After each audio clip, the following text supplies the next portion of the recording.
मचलमणोवमं गतिं पत्ते वोच्छामि समय पाहुड मृणमोषध केवली भणिदम नमः समय साराय स्वानुभूत्या चकासते चित्स्वभावाय भावाय सर्वभावांतरक्षिदे।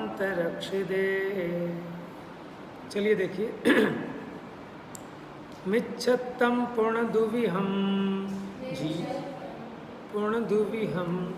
जीवमजीवं तहेव अन्नाणम्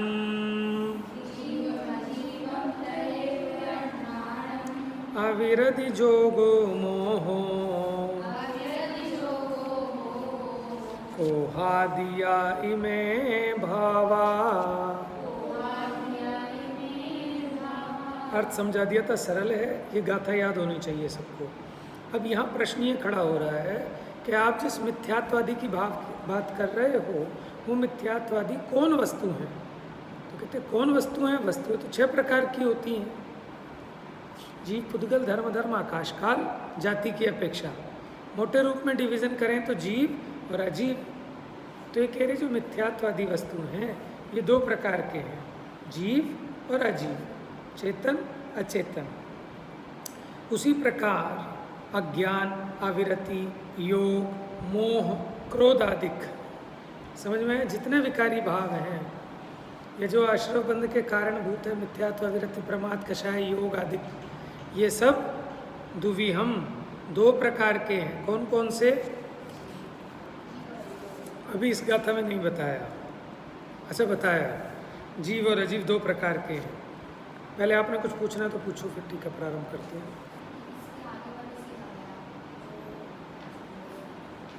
अभी आगे आएगा। हाँ, अभी एक्चुअल में जब ये समझोगे ना तो वो समाधान हो जाएगा जो आप पूछना चाहो। 87 देखिए, टीका निकाल लिया बेटा। अब बस उंगली रखिए टीका पर, या तो टीका को देखना है या मुझे देखना है, बस कंसंट्रेट करके समझ में आएगा। देखो अब यहाँ बात चलिए 2 प्रकार के हैं। कौन? मिथ्यात्वादिक भाव, मिथ्या दर्शन, अज्ञान, अविरति इत्यादि जो भाव हैं वे प्रत्येक, बहुत ध्यान से, मयूर और दर्पण की भांति अजीव और जीव के द्वारा भाए जाते हैं। अजीव और जीव के द्वारा भाए जाते हैं। यहाँ मयूर को क्या लिया? अजीव। दर्पण को क्या लिया? जबकि है उल्टा। क्यों? हमें सिद्धांत घटित करना है।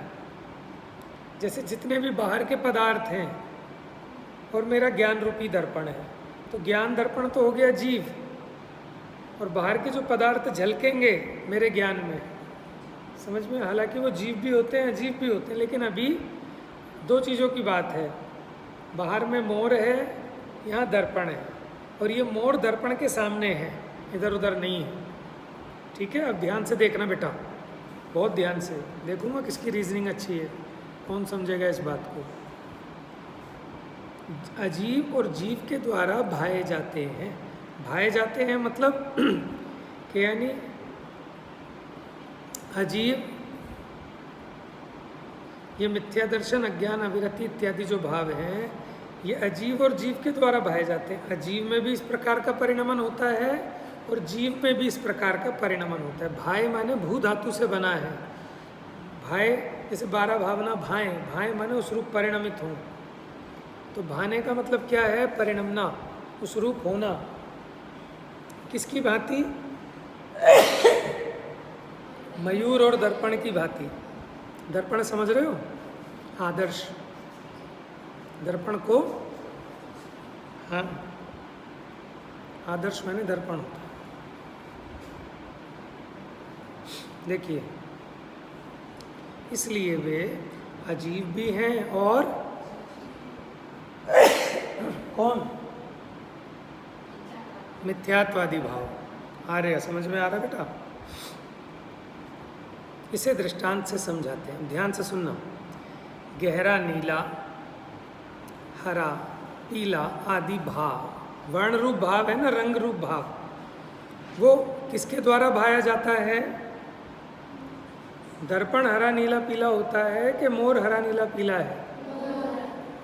तो वो जो रंग है, वो जो रंग रूप भाव है, वर्ण है ना, वर्ण, जो कि मोर के अपने स्वभाव से मोर के द्वारा भाया जाता है।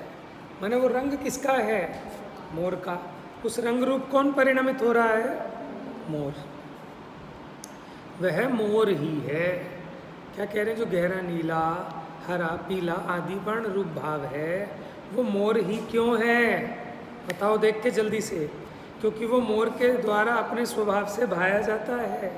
जो जिसका होता है वह वही होता है। दर्पण में प्रतिबिंब रूप से दिखाई देने वाला गहरा नीला, हरा, पीला इत्यादि भाव अब दर्पण में भी दिखाई दे रहा है आपको, नीला, हरा, पीला। सुन रहे हो भाई साहब? जो कि स्वच्छता के विकार मात्र से दर्पण के द्वारा भाया जा रहा है। दर्पण में जो रंग दिखाई दे रहा है वो दर्पण का परिणमन है। मोर का परिणमन दर्पण में नहीं है। दर्पण में जो नीला पीला रंग नजर आ रहा है उस रूप मोर परिणमित हुआ कि दर्पण? बताओ भैया, एकदम कंसंट्रेट, इधर उधर की गुंजाइश नहीं है। दर्पण में जो आपको गहरा नीला, हरा, पीला रंग दिखाई दे रहा है, उस रंग रूप कौन परिणमित हुआ? क्योंकि मोर का रंग तो दर्पण में आया नहीं। अगर आएगा तो मोर बेरंग हो जाएगा। समझ में आ रही है बात? ये बड़ी गहरी बात है, अगर आप समझ लोगे तो। ठीक है बेटा? यस। तो उसमें जो रंग दिखाई दे रहा है वो दर्पण का भाव है, और मोर में जो रंग है वो मोर का भाव है। इसका मतलब वो रंग दर्पण ही है। दर्पण की स्वच्छता का विकार माने उसका अपना एक ऐसा स्वभाव है जिसके कारण उसके समक्ष जो वस्तु होती है हूबहू वैसा ही भाव, ठीक है, वो अपने में उस रूप करता है। यही ज्ञान का स्वभाव है कि ज्ञान के समक्ष जैसे ज्ञेय होते हैं वैसा ही आकार, आकार में ना उसको जानने रूप परिणमित होना। यहाँ आकार का मतलब शेप नहीं, ज्ञान में तो जो कहते हैं ज्ञान में आकार झलका, उसका मतलब है ज्ञान ने बिल्कुल वैसे ही जाना जो सामने वाले का स्पर्श, रस, गंध, वर्ण रूप भाव है, वैसे ही ज्ञान में ज्ञात होता है। तो जो ज्ञान में ज्ञात हुआ ये जीव का परिणमन है कि जो सामने कुर्सी है उसका परिणमन है। देखो वो लाल कुर्सी बाहर है और वो ऐसे ही मेरे ज्ञान में जानने में लाल कुर्सी, तो मेरे जानने में जो भाव आया, मेरे जानने रूप जो परिणमन हुआ, ये भाव तो मेरा है ना। और वो लाल रंग कुर्सी जो है बाहर में, वो पुद्गल का भाव है, वो कुर्सी का भाव है। बात समझ में आ रही है दोनों? तालाब में, सरोवर में चंद्रमा झलक रहा है नीचे। चंद्रमा कितने हैं? 2 हैं भाई साहब, 2 हैं। एक तो वो पृथ्वी का एक विमान वाला ज्योतिष देव का जो विमान आकाश में है, एक चंद्रमा वो है, और दूसरा चंद्रमा पानी का बना है, पानी का परिणमन है। अरे प्रतिबिंब तो निमित्त है उसका, माने वो तो निमित्त है, लेकिन वो परिणमन किसका है? वहाँ चांद दिख रहा है कि नहीं दिख रहा है आपको? हाँ, वैसा चांद नहीं है, जैसा ऊपर है वैसा नहीं है, क्योंकि वो तो पृथ्वी का एक का बना है, ये जल का एक का बना है। बात समझ में आ रही है आपको? अब जैसे गहरा नीला रंग है तो कहोगे आप तो मोर में ही है, दर्पण में तो है ही नहीं। अरे नहीं है तो फिर क्यों दिख रहा है? कि भ्रम है कोई? कि नहीं, वो दर्पण की स्वच्छता का विकार है। उसी प्रकार जल की स्वच्छता का विकार है, जिसको आप कह रहे हो प्रतिबिंब, जल की स्वच्छता का विकार। देखो मैंने भी ऐसे हाथ किया, नीचे देखो हाथ दिख रहा है ना आपको, शैडोज की। ये किसकी है शैडो? मैंने ऐसे हाथ किया, ये देखो यहाँ प्रतिबिंब झलका। ये जो यहाँ शैडो पड़ रही है वो किसकी है? अरे देखो हाथ तो यहाँ है, हाथ की परछाई जिसको आप कह रहे हो, उसमें हाथ का कुछ नहीं है। वो धरती के पुद्गल परमाणु अपने आप उस छाया रूप माने वो डार्कनेस रूप परिणमित हुए हैं, ये उसका निमित्त है। ये बात आपको समझनी पड़ेगी। कोई कहे कि साहब जल में चंद्रमा है ही नहीं, हाँ ठीक कह रहे हो। कि क्यों? कि वो वाला चंद्रमा नहीं है, जल में भी चंद्रमा है। कि सही कह रहे हो। वो जल अपने आप उसकी आकृति रूप उसके जैसे रूप जैसा परिणमित हुआ, तो वो वाला चंद्रमा है। बोलो।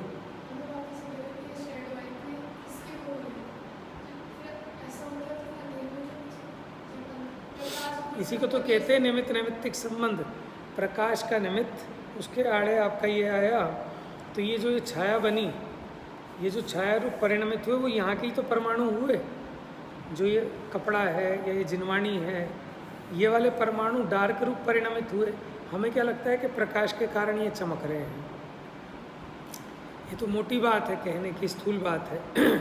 ये प्रकाश के कारण यहाँ उजाला हुआ है कि यहाँ के जितने परमाणु हैं वो अपने आप कभी अंधकार रूप कभी प्रकाश रूप परिणमित होते हैं।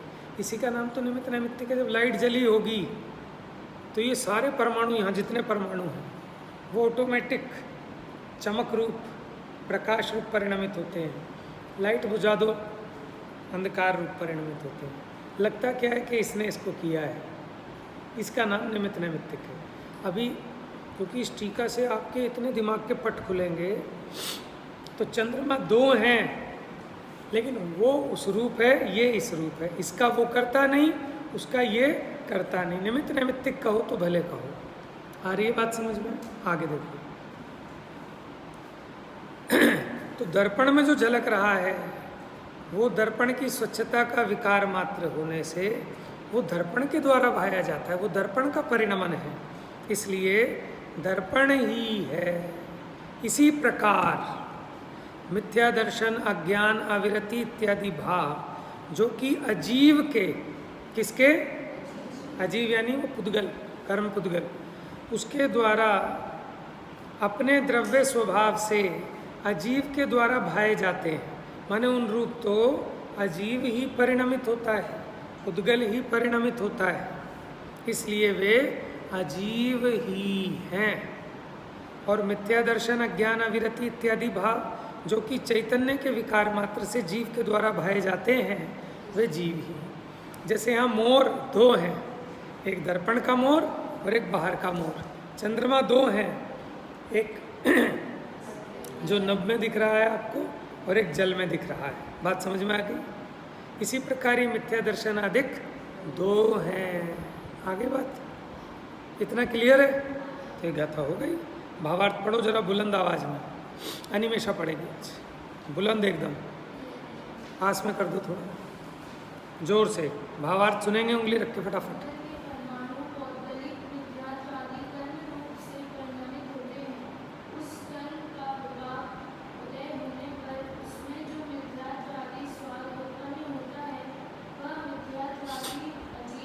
स्वाद समझ गए? मिथ्यात्व का भी स्वाद होता है क्या? स्वाद माने उसका जो विपाक है, उसका जो फल है, ठीक है, फल को ही स्वाद कह रहे हैं। तो कर्म के उदय का विपाक है, पौद्गलिक कर्म के उदय का विपाक, उसका नाम मिथ्यात्व, क्रोध है। और वो मिथ्यात्वादी अजीव है, क्योंकि वो पुद्गल कर्म के उदय का परिणमन होने से वो अजीव के द्वारा भाए गए, इसलिए अजीव हैं। आगे पढ़ो। देखो, एक तो जीव में होने वाला भाव और एक मिथ्यात्व जो प्रकृति है। मिथ्यात्व प्रकृति है ना कर्म की, है कि नहीं? है नहीं है? 148 प्रकृतियों में मिथ्यात्व प्रकृति का उदय का विपाक माने उसका उदय, और उदय आने पर उसमें कोई स्वाद आता है। स्वाद माने टेस्ट वाला नहीं, उसका जो फल देने की सामर्थ्य है। एक मोहम्मद सार कर्म कांड की गाथा 6 है, वहाँ बताया भाव कर्म किसे कहते हैं। याद है आपको? बताओ। हाँ बोलो बोलो बोलो। स्वस्ति।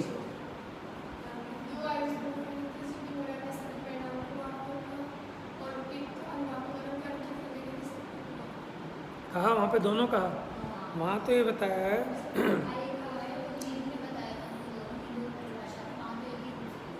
तो फिर अब जहाँ वो वहाँ जो लिखी है वही तो समझो।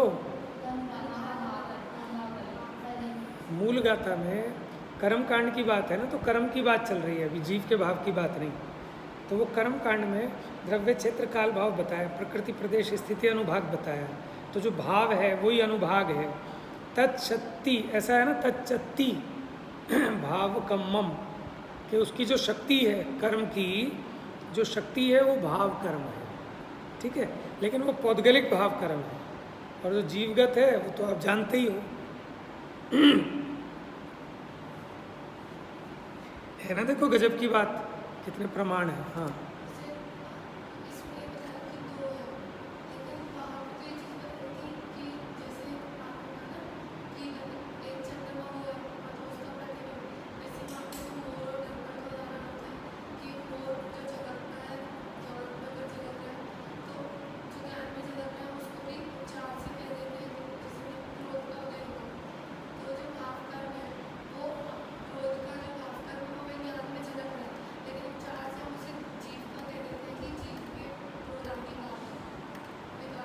देखो, ये आपको ना भेद ज्ञान परक बात है, जहाँ जैसा प्रकरण होगा उसके हिसाब से। देखो, उपचार कब होगा? जब पुद्गल के भाव को जीव का कहो तो उपचार होगा। इसमें एक बात और ख्याल में आई थी, आपने लिखा व्यवहार भेद करके कथन करता है, अभेद करके भी तो करता है। देह और आत्मा अलग अलग हैं, इनको अभेद करके भी तो कहता है। बात निश्चय की नहीं है। व्यवहार ने क्या किया? देह और आत्मा तो दोनों, देखो मेरा घर और मैं अलग अलग हूँ ना, लेकिन व्यवहार ने उसमें क्या करता है? संबंध स्थापित करता है ना कि मेरा घर। तो इसने दो को एक भी तो कहा। शरीर और आत्मा अलग अलग हैं, दो है ना, लेकिन इन दो को मिला के एक कहता है ना मनुष्य है, ये पंचेंद्रिय है। तो इसलिए इसमें थोड़ा ध्यान रखना। व्यवहार क्या करता है? इसको ऐसे लिखना पड़ेगा, भिन्न में अभिन्न का उपचार करता है और अभिन्न में भेद कथन। इसलिए इसकी परिभाषा में है कि जो भेद और उपचार करे उसे व्यवहार कहते हैं। क्या है परिभाषा? ऐसी है, भेद और उपचार करे। उपचार कहते हैं कि जो अलग अलग हैं, जो अलग अलग हैं उनको मिला के कह रहा है, या एक द्रव्य को दूसरे द्रव्य रूप कह रहा है, इसका नाम है उपचार। और एक ही द्रव्य में जो उसके अनंत भाव हैं उनमें भेद करे, वो भेद है। तो माने इसमें दो बातें आनी चाहिए, भेद और उपचार करें, या फिर भिन्न को अभिन्न, अभिन्न को भिन्न, एक के दो, दो का एक, 12 नंबर और 21 नंबर। अब एक के दो करता है वो सद्भूत है, और दो के एक बताता है वो असद्भूत है। समझ में आया? 21 नंबर 12 नंबर, ठीक है। मैंने आप ये समझो, देखो बहुत गहरी चीज़ है। अब जितना इतना अभी तो बेचारो आपने पढ़ा ही नहीं, नए चक्र है ना, पढ़ा है? पढ़ोगे? कौन पढ़ाएगा? नए चक्र तो गोदा जी नहीं है, अभय जी को बुला लो कभी 15 दिन के लिए, उनके जैसा कोई नहीं पढ़ा सकता नए चक्र, है ना। अभय कुमार जी देवलाली, अभी बुलवा लो, 10 दिन के लिए बुलवा लो। आप अपनी सुबह शाम दोपहर 3 क्लास रखवाओ उनसे, थोड़ी पब्लिक भी जुटा लो, ठीक है ना, मज़ा आ जाएगा आपको। उनके जैसा कोई नहीं है पढ़ाने वाला नए चक्र। बाकी और बहुत हैं, लेकिन जो बात उनकी है वो किसी में नहीं है। समय तो हो गया है, जल्दी से पूरा कर दो इसको, भावार्थ को।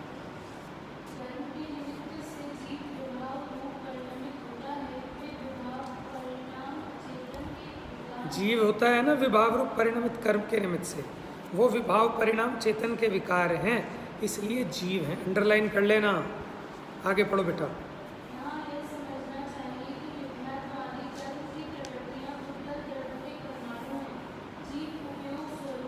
सुनो, मिथ्यात्वादी कर्म की प्रकृतियाँ पौद्गलिक हैं, जीव चैतन्य स्वरूप उपयोग स्वरूप है।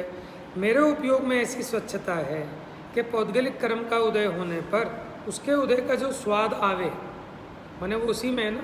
जो मिर्ची की तिखास है वो मिर्ची में है कि मेरे ज्ञान में है, ये बताओ।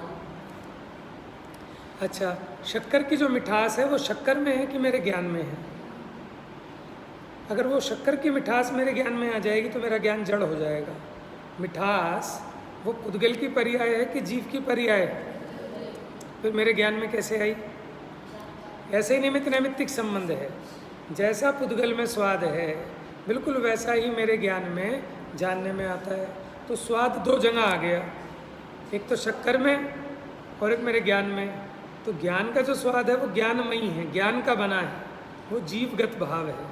शक्कर में जो मिठास है, स्वाद है, मिर्ची में जो तिखास है वो पौद्गलिक है, पुद्गलमयी है। बोलो बेटा।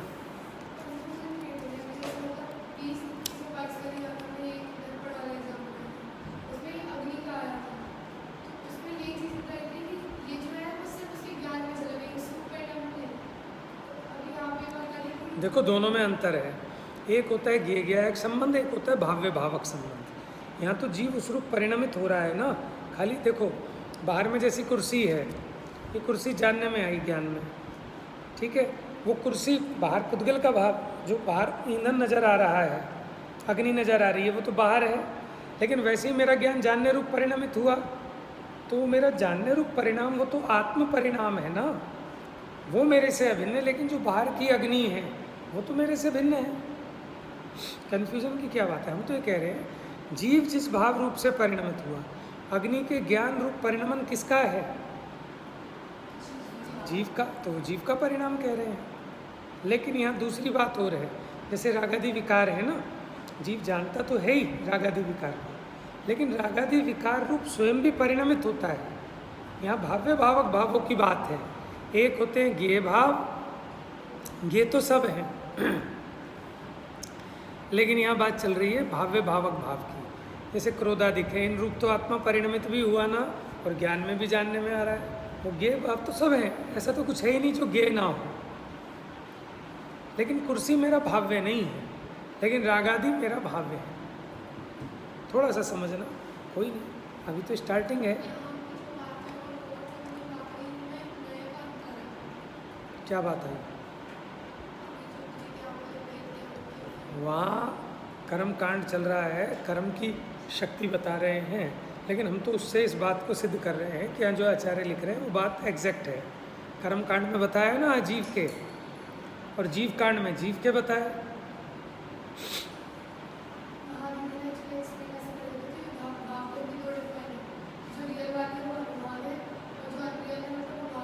वो तो उन्होंने ज्ञान की अपेक्षा कह दिया ना कि ज्ञान में ज्ञात हुए। लेकिन रागादि खाली अकेले ज्ञान में ज्ञात होते तो आत्मा तो निर्विकारी रहता। ज्ञान में तो केवली के भी ज्ञात हो रहे हैं, उनके भले बाहर वाले नहीं हैं कर्म वाले, लेकिन अन्य जीवों के तो ज्ञात हो रहे हैं, तो वो भी विकारी हो जाते। तो कहने का मतलब ये खाली जानता ही नहीं है आत्मा, आत्मा तो अपने में क्रोध मोह आदि भाव रूप परिणमित भी होता है ना। चलो कोई नहीं, इसको एडिशनल समझना, इन एडिशन टू दैट। समय हो गया भैया, अभी कल करेंगे पूरा। तो इसी प्रकार मिर्ची में मिर्ची का स्वाद है, मिर्ची का स्वाद ज्ञान में नहीं आता, ज्ञान में आया है कहना उपचार है।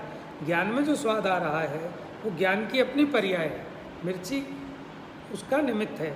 शक्कर की मिठास शक्कर में है, आत्मा में नहीं। आत्मा में जो उसका स्वाद रूप परिणमन हुआ वो आत्मा की पर्याय है।